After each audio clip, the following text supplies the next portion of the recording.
Ensuite, parmi les moyens de gagner l'amour d'Allah, il y a le fait de lire et méditer le Coran. Ça va être rapide, hein, je vais citer 5 points. La lecture et la méditation du Coran. On est musulman. On sait que notre première source, c'est le Coran, n'est-ce pas? La deuxième, c'est la sunna du prophète, alayhi salam. Je me pose la question et je vous la pose. Combien de fois par semaine, je ne dis pas par jour, combien de fois par semaine on lit le Coran et on le médite? Et on cherche à se réformer en se disant « Allah me parle ».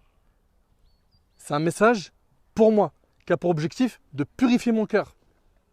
Combien de fois? Vous connaissez probablement l'homme qui récitait beaucoup Surat al-Ikhlas, le hadith. Puis après, quand cela est parvenu au prophète, il l'a questionné pourquoi. Et il a dit qu'il aimait cette sourate. Et le prophète de dire qu'Allah l'a aimé par le fait qu'il a aimé, subhanallah, cette sourate, le Coran. Allah, tabaraka wa ta'ala, tu gagnes son amour par quoi? Par l'amour que tu as pour son livre.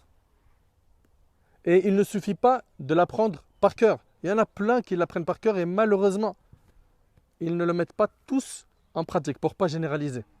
Ok? Et quand on regarde Omar al-Khattab, pourquoi il a mis autant de temps pour apprendre Surat al-Baqarah?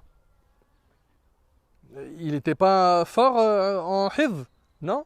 Mais il avançait. Comment? J'apprends, je mets en pratique, j'apprends, je mets en pratique, j'apprends, je mets en pratique. Vous imaginez? Vous savez combien de temps il a mis pour apprendre Surat al-Baqarah? Combien? Non. Ouais? 12 ans. 12 ans. Il n'était pas capable, Omar radiallahu anhu, de l'apprendre rapidement? Comme certains le font aujourd'hui. Il y a des enfants qui apprennent Surat al-Baqarah vite, oui ou non? La mise en pratique, l'équipe. Et pour cela, nous, on a un problème, c'est quoi? La barrière de la langue. On est limité à quoi?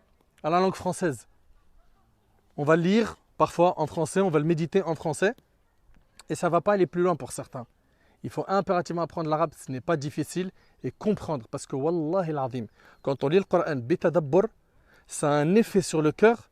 Moi, des fois, j'en parle à mes enfants, quand on est en voiture, des fois avec eux, vous savez, on met sur YouTube une sourate de Coran. Vous avez vu des fois quand on écoute un rappel, comment ça bombe, ça recharge la foi? Wallahi al-azim, qu'en écoutant le Coran, ça me fait cet effet. Ça me fait un effet sur la foi. C'est les meilleurs rappels. On entend souvent, ouais, j'aime bien ce prêcheur, il est percutant, lui, il est éloquent, t'as vu comment il trouve ses mots, ceci, cela. Mais le Coran, la parole d'Allah, tabaraka wa ta'ala. Donc on a dit quoi pour l'instant? Hein?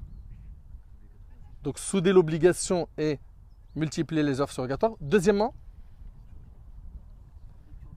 la lecture du Coran en méditant.